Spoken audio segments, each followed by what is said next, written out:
नमस्कार। आपकी अदालत में हम हाजिर हैं एक नया मुकदमा लेकर। आपकी अदालत में आज पेश करेंगे गुजरात के मुख्यमंत्री नरेंद्र मोदी को। नरेंद्र मोदी इन चुनावों के बाद अपना एजेंडा बदलने की कोशिश कर रहे हैं, इसलिए इल्जामात भी नए हैं, सवालात भी नए।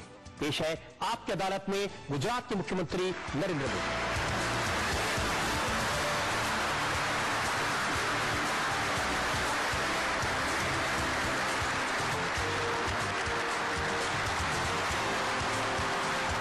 अदालत में जनता की तरफ से मुकदमा चलाएं, इल्जामात और सवालात का सिलसिला शुरू करें। इससे पहले आज के जज दिलीप चरण की इजाजत चाहेंगे आज की कार्रवाई शुरू करने के लिए। कार्रवाई शुरू किया जाए। और इससे पहले कि हम सवाल पूछें नरेंद्र मोदी से, हम इल्जाम लगाएं नरेंद्र मोदी पर, उनसे सफाई मांगे, एक नजर डालेंगे नरेंद्र मोदी के करियर पर। बीजेपी के नेताओं में प्रचार के लिए सबसे ज्यादा डिमांड नरेंद्र मोदी की है। गुजरात के चीफ मिनिस्टर नरेंद्र मोदी ने विकास को अपना यूएसपी और पार्टी का एजेंडा बनाकर विधानसभा का चुनाव जीता। अब बीजेपी मोदी के इस फॉर्मूले को लोकसभा चुनाव में अप्लाई कर रही है। पिछले 5 साल में नरेंद्र मोदी ने अपनी इमेज बदली है। जिस तरह से उन्होंने गुजरात की सरकार चलाई, उनके विरोधियों को भी नरेंद्र मोदी की तारीफ करनी पड़ी। कुछ दिन पहले वाइब्रेंट समिट के दौरान रतन टाटा और सुनील मित्तल जैसे उद्योगपतियों ने नरेंद्र मोदी को देश की कमान संभालने की सलाह दी। लोकप्रियता और प्रशासन की क्षमता के बल पर नरेंद्र मोदी को बीजेपी में आडवाणी का सक्सेसर माना जाता है। आपकी अदालत में आज हम नरेंद्र मोदी के इस नए अंदाज और नए चेहरे को करीब से जानने की कोशिश करेंगे। आज का मुकदमा शुरू करते हैं। आपकी अदालत में पहला इल्जाम नरेंद्र मोदी पर। आपकी अदालत में नरेंद्र मोदी पर इल्जाम है कि ये अकेलेपन के पुजारी हैं। आपके बचपन की बात देखें तो भरा पूरा परिवार था, 4 भाई बहन, माता पिता, लेकिन 17 साल की उम्र में सबको छोड़ के आप हिमालय की गुफाओं में चले गए थे। आपकी जानकारी सही है, लेकिन कुछ पाने के लिए कुछ छोड़ना पड़ता है। लेकिन अब नहीं लगता कि गलती की थी वहां गुफाओं में 4 साल बर्बाद करके? मुझे लगता है वही सबसे ज्यादा अच्छा काम किया है मैंने, और सबसे ज्यादा आनंददायक, मन को संतोष देने वाला काम था। अब ये तो नहीं होगा कि फिर मौका मिलेगा तो आप फिर से वहां चले जाएंगे? मैं मौके की प्रतीक्षा में हूं। आप संन्यास की बात करते हैं, लेकिन मैंने सुना कि जब आप गुजरात में जाते हैं तो लड़कियां अपने गाल आगे कर देती है, वहां पर ऑटोग्राफ कर दीजिए। अब उन बच्चों को मेरी जिंदगी का पता नहीं है और मांगते हैं ऑटोग्राफ, अलग अलग, जैसा उनको जो जगह मिल जाए वो आ जाते हैं। उनको लगता है कि बच्चों को लगता है कि गाल पर करेंगे तो सारी दुनिया देखेगी कि आज मोदी जी के हस्ताक्षर मेरे गाल पे है, तो दुनिया को दिखाने के लिए उनको अपना भाल पे या गाल पे या हाथ पे करवा देते हैं बच्चे। तो कभी ऐसा नहीं लगता कि कुंवारे रहकर गलती कर दी? हो सकता है शायद ये कुंवारे होने का फायदा हो।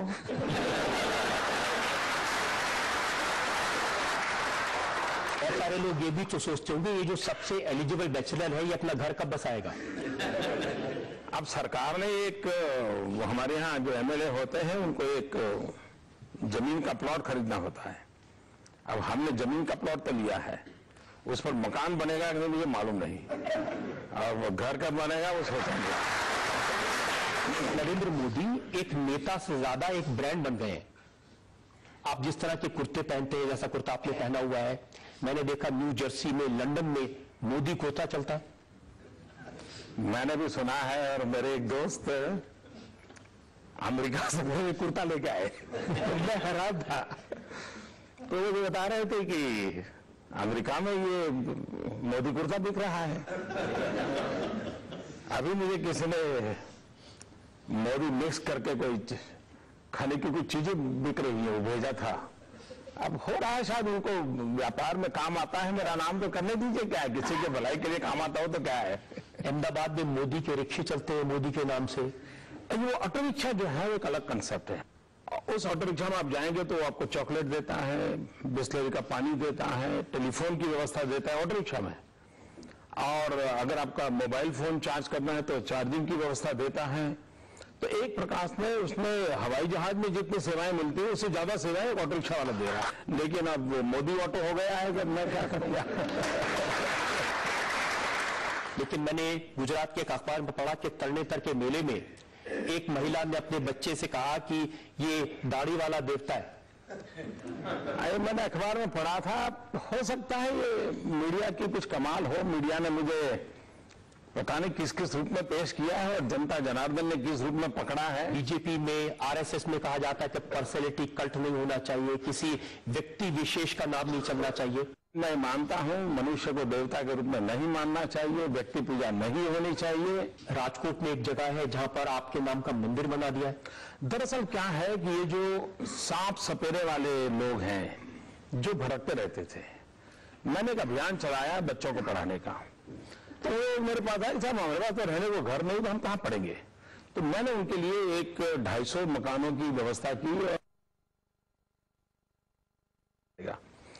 अब उनके बच्चे आज कंप्यूटर चलाते हैं तो उनके मन में भाव आ गया। लेकिन वो अब मंदिर देखोगे, मंदिर बनाने की उनकी वो न हैसियत है ना ऐसा बनाया है। लेकिन अब वो फोटो रखे हैं और बच्चे जाते हैं तो नमस्ते करके जाते हैं उस फोटो के सामने। अब मीडिया ने उसको बड़ा उछाल दिया है। तो एक अच्छा काम दुनिया के सामने लाने के बजाय वो मंदिर वाली कथा चालू कर दी। मैं बड़ा परेशान हो गया। लेकिन मीडिया में तो आमतौर पर आपकी आलोचना होती रही है। अगर किसने कोई अच्छी बात लिख दी वो भी आपको पसंद नहीं आ रही है।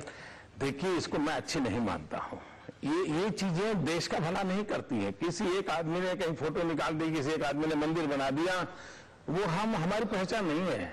आप क्या इमेज चाहते हैं, आप क्या बताना चाहते हैं कि मैंने क्या किया? मैं मेरी इमेज नहीं चाहता, मैं मेरे गुजरात की इमेज चाहता हूं। मैं चाहता हूं दुनिया माने कि गुजरात सब कुछ कर सकता है, और जो आज गुजरात कर सकता है देश भी कर सकता है। मैं विश्वास पैदा करना चाहता हूं और मुझे गुजरात की इमेज में इंटरेस्ट है। मुझे मेरी इमेज में समय बर्बाद नहीं करता।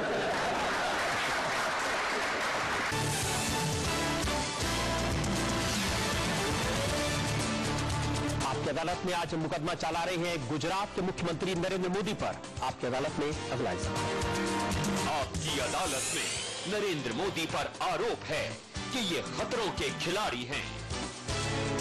मोदी साहब, आपके बचपन के बारे में जब पढ़ रहा था तो ये पता चला कि बचपन से आपको शौक था खतरों से खेलने का, और एक बार आप एक तालाब से जिंदा मगरमच्छ के बच्चे को पकड़ लाए थे। जिंदगी में डर करके नहीं रहना चाहिए। जिसको हम मानते हैं उसको लेकर के चलना चाहिए।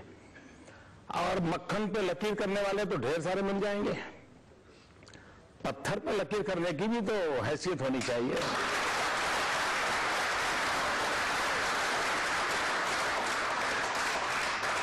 लेकिन आपने ऐसी लकीर खींची है कि कांग्रेस के नेता कहते हैं ये पिराना मछली है जो दूसरों को खा जाती है। मैं दूसरों को खाया नहीं खाया मालूम नहीं, कि गुजरात में पूरी कांग्रेस को तो खा गया। तो ये उनको परेशानी है, ये पीड़ा है उनको। ये पीड़ा इसलिए हुई कि आपने कहा कि राहुल गांधी एक्वेरियम की मछली है। मैं गोवा में था, वहां नरेंद्र करके हमारे एक उम्मीदवार हैं, 30 साल के हैं। मैंने कहा भाई ये नौजवान है कि नहीं है, पार्लियामेंट के कैंडिडेट 30 साल के हैं। लेकिन मैंने कहा अगर आप उसको नौजवान नहीं मानते, क्योंकि वो एक्वेरियम की मछली नहीं है। मैंने कहा वो गोवा था तो मुझे मछली ध्यान में आ गई। मैंने कहा वो समुद्र की लहरों पर तूफान के सामने लड़ करके आ गया है, वो नौजवान है, वह भी देश का भविष्य बदल सकता है। लेकिन शायद मेरी हर बात को टोपी पहन करके वो पब्लिसिटी लेना चाहते हैं, सिंपैथी गेन करना चाहते हैं, ऐसा मुझे लगता है। और उस कांग्रेस की स्ट्रेटेजी हो सकती है। क्लब ऑफ मिलियनेयर है, इसको जो ऑस्कर मिला आपने उसका भी कांग्रेस से हिसाब मांग लिया। भाई मैंने बधाई दी है कांग्रेस को।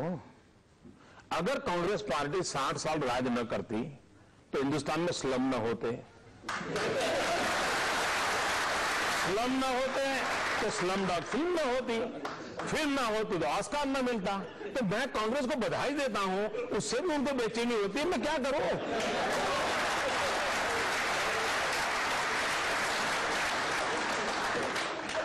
लेकिन अब तो कांग्रेस जय हो का नारा इस्तेमाल करेगी चुनाव में। उन्होंने इसके राइट्स खरीद लिए हैं, लेकिन उसके बावजूद आपकी जो पब्लिक मीटिंग्स हैं उसमें जय हो का गाना चलता है। भैया हम तो जीवन भर लगे हुए हैं, भारत माता की जय हो उसी के लिए हम लगे हुए हैं। अब कांग्रेस को भारत माता की जय हो के बजाय खुद की जय हो में लगी है तो देश के गले कैसे उतरेगा जी?